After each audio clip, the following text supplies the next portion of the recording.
Hey, Nilan. Thanks again for taking the time to do this social media interview with me. I was wondering if you could help me describe to the audience today how the tabla is made. Yeah, definitely. So the tabla are percussion instruments from North India, and they are made of organic material from the earth. So they're made from wood and a leather skin made from goat skin. And there is on the tabla head, there is a black circle that's made out of a sort of silly putty material that combines iron, water, and rice paste that give the drum its unique tone and ability to resonate. So I've never seen the tabla in like a traditional music store out here. Where can a beginner find the instrument and also lessons? Yeah. So the best quality tablas are still going to be made primarily in India. There's a ton of great manufacturers, producers based in India, and if you Google them, you can search them.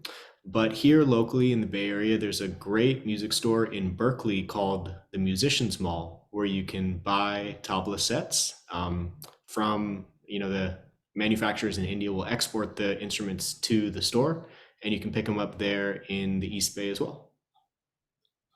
What do you think is the most difficult part for beginners when they're trying to learn tabla? Yeah, so tabla is unique in the sense that it's not like a bongo drum or a djembe, for example, whereas anywhere that you play on the drum, you'll primarily get the same tone. With tabla, there are very distinct tones that you get from the instrument. So I'd say the most challenging part is learning the correct technique in the beginning. And just like any other instrument, wind instrument, stringed instrument, once you have the foundation and the correct technique, it just takes practice, repetition, muscle memory, and then you develop the technique to play the instrument. Nice. Um, so I have to ask you because we're hosting this interview right now online and social media.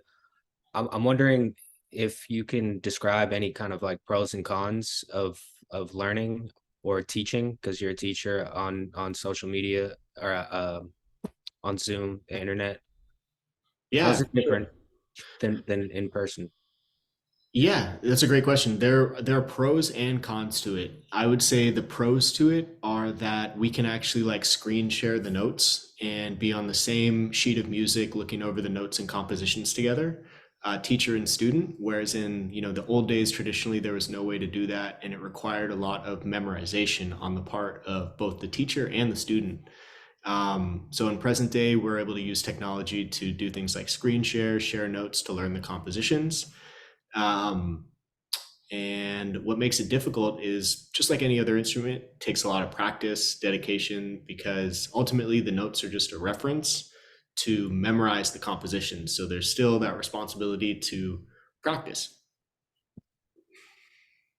Nice. To wrap it up, what are the three biggest tips that you would give to a beginner? Yeah.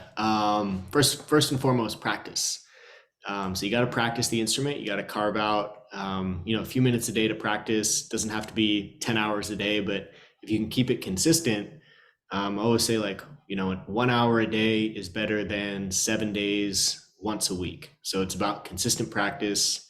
That'd be the first thing. The second thing is to be patient. So just realize that, the more that you practice, the better, but you won't necessarily see all of the results in, say, one day. Sometimes it takes weeks, months, or even years. And the third thing I would say is listen. Just trust your teacher, listen to what they're saying, practice the technique that they're showing to you. Sometimes with drums, it's easy to say, oh, this is just a drum. I'm going to do it in my own way. And there is a time and a place for that. But in the beginning, it's really important that you establish the correct foundation by learning the technique. So I would say the third element there is just listening. All right, that's perfect. I really appreciate you again taking the time to sit down with me and give this information to our audience. If any of the viewers have any questions or anything like that, feel free to comment on below. And thank you again, Nilan. Yeah, absolutely. Thanks for having me on. All right.